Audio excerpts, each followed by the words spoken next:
Adventure in Pipeman on W4CY Radio.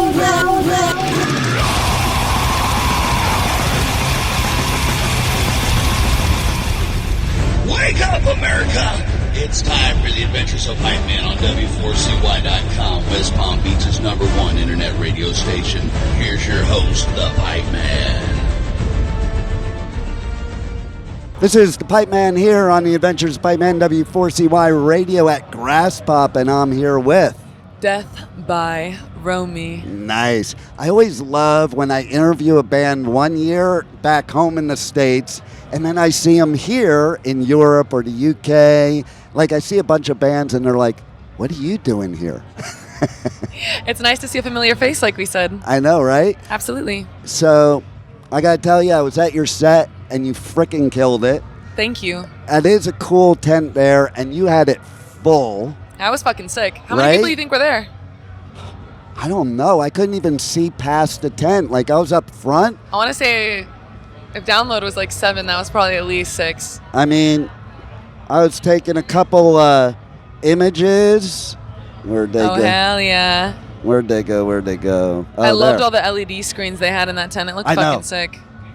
That tent is badass. Like, that roof. It was full to the edge. Yeah.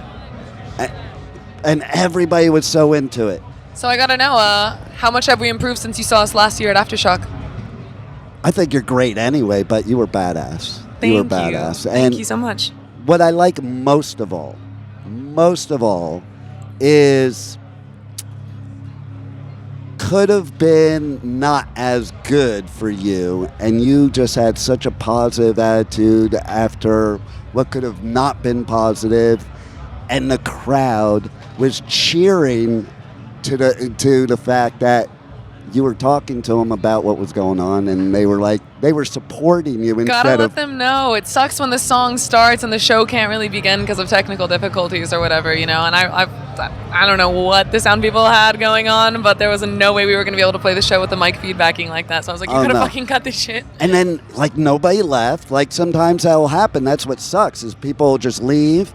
But they were cheering instead. They're, like, supporting you, and that did feel really good. You never know what to expect from a metal festival, you know? Exactly. You got some serious hardheads at these festivals, and then you got a lot of really supportive, really sweet people as well. And the gatekeepers, which we don't need. There were no gatekeepers in that tent, and if they were, they left, and good. Let them leave. So, how does it feel to be over here in Europe and doing these festivals over here? It feels fucking awesome. You know, I've been doing this project like 10 years now, and it took so many years before we finally got the opportunity to start touring last year. And ever since then, we've just been going and going and going and going. And there was so many times I thought, like, what the fuck is it going to take? Like, when am I going to be given the opportunity that I know I fucking deserve to go prove myself out there and to be doing my second run in Europe on these massive stages, hitting all these festivals I've never even fucking heard of, going places with my friends, you know, I wouldn't have, like, dreamed of going unless on vacation, perhaps. It's been awesome. It's been really fucking gratifying.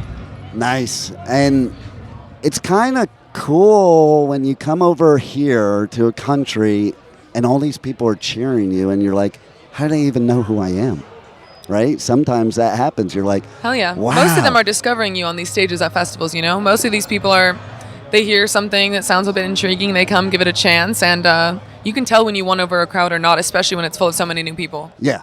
And, I mean, you just killed it there, and I can't say that enough. And I love your guys' outfits, especially since, like, I'm a skater and a hockey player, so I'm looking at the knee pads. Fuck yeah. Thank you. These are actually motorcycle knee pads, some heavy-duty motorcycle knee pads.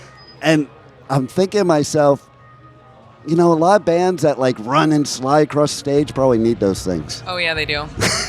We were using, like, dancers' knee pads on the last tour we just did because I was taking a dance class, and I realized, like, oh, my God, we literally need these for stage. We're always fucking thrashing our bodies around on the fucking floor. Yep. No regard. And then I saw these, and I was like, not only are these so fucking, like, heavy-duty, but they look so hard. And I came up with this, like, concept for the outfits that we're in for this tour that these, like, really completed. Yeah. What of other bands that you've been at these festivals with said about you? Have any of them caught your set and like talked to you about it?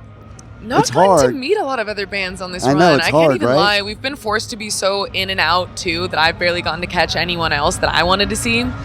But we've had a lot of people come out from a couple different labels out here, and just supportive people from all the different festivals out here. You know, we had owners of the festivals, the main bookers, like giving us massive fucking applause. Yeah. Nice. The show's been really, really well received, and it's not only gratifying, but it feels right, you know? It's finally being received the way I always intended for it to be too. Well, you know what they say in this business, it takes 20 years to become an overnight success. I've never actually heard that one. Yeah. Let's put it this Makes way. sense. I think I'm getting close to having put in my 10,000 hours. So. You're almost there, because let's put it this way. Metallica, who, like, I knew them before all that. 10 years, they were eating bologna sandwiches with no bread, sleeping all of them on one little floor, and now look. So that's where you're heading. EBT was definitely getting us by on that last U.S. tour. It's a shame we don't have it here. So, are you doing anything else over here in Europe and UK after this? This is officially our last festival of this run, but we leave to Rome tomorrow. Nice. It'll be a lot of our first times there, and we will be playing our last show, third show, opening for none other than Baby Metal. Wow. Yes, it's been an incredible opening for them. Wow. Yeah. That's going to be wild. Yeah, honestly, my favorite band I've gotten to open for so far. I think that's going to gain you a lot of followers, because Baby Metal fans are like insane. You know? They are, and I love it. And I think you fit right in there. So it's awesome. That is pretty awesome. It's translated really well for us. It's been an honor to play with them. They put on an incredible fucking seamless fucking show. So it's nice to, you know, have a little encouragement to push ourselves extra hard when playing with someone so talented. Oh yeah, 100%. And so, what have you learned over the past 10 years about this music business that has made you better, you think? Oh my God. See, that's a hard question nobody's asked. The list is endless, but I'm trying to think of what are the most standout things. What have I learned in the business in the last 10 years that's made me better? To trust myself. That's the first thing that came to my head, and I don't know why. That's the best thing, because listen. Questioned it, but that's how you're a real artist. Because the real artists just go up there and be themselves, and you can tell. Anytime I've ever leaned into trusting myself, it's proven to have been the right decision for me. It's proven to be the most successful decision for me. It's proven to be, you know, what should have happened. Yeah. And when I was younger in the industry, I had a lot of voices, you know, around me, a lot of different people whispering different things in my ear that I felt, you know, I should trust these adults. These people have been in this business longer than me, this or that. But regaining autonomy over my project, being independent the last couple of years, and really fucking grinding and trusting myself and having a team that supports me and allows me to trust myself has been the greatest thing ever. That's the way it should be anyway. I've always said that, like, if you're an artist, the business people shouldn't tell you how to be artists. They should Absolutely not. do their job and then let you do yours, because you're the creative. And I never did get that. Like back in the 80s, I used to be backstage for all those 80s bands and stuff, and listening to these record labels ruin metal, because that's what they did. They just told them what to do and this, and they converted these bands that were good into something that were flashes in the pan and then gone. Half the time the people on these labels or the, you know, execs you're referring to have never even tried making music a day in their lives. Exactly. And I told myself, after I asked my A&R if they had ever tried making music a day in their life, they said no. I fired them. And I told them not to tell me how to make music. Good for you. Good for you. Because, listen, I am all about, if you're true yourself as an artist, people can see it. If you're doing what the labels tell you or anybody tells you, they can see that too. Absolutely. The fans can see it, most importantly. Absolutely. So tell everybody, once again, too, how people can reach out to you guys on socials, on the web, see all your stuff, buy your merch. Unfortunately, I exist everywhere the internet allows me to. You can find me on Instagram, YouTube Community, TikTok, Spotify, Apple Music, Deezer, SoundCloud. YouTube, did I say YouTube? At Death by Romy. And Thank I you, was Pipeman. at the merch booth right before going to hit your set, and you had some pretty cool merch up there too. So people have to buy your merch. That's the only way you guys survive is with merch. Thank you so much. Yeah, definitely check out my merch at deathbyromy.com. Is there anything you want the listeners to know that we haven't covered, either here or Aftershock, that they need to know that's going on with you?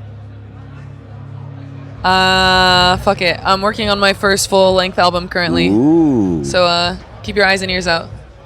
And I don't It's almost done. I don't know if I asked you this last time, but which is your favorite tattoo?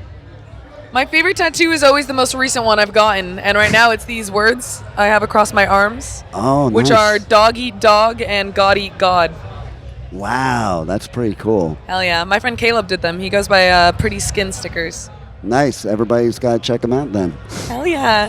Thank you, Pipeman. Hey, my pleasure. Thank you for being here at Graspop and killing it, even against all odds. And, man, I can't wait to see you again because you guys rock. Have a wonderful day. Thank you so much for having me. Hey, thanks for being on the Adventures of Pipeman. Thank you for listening to the Adventures of Pipeman on W4CY Radio.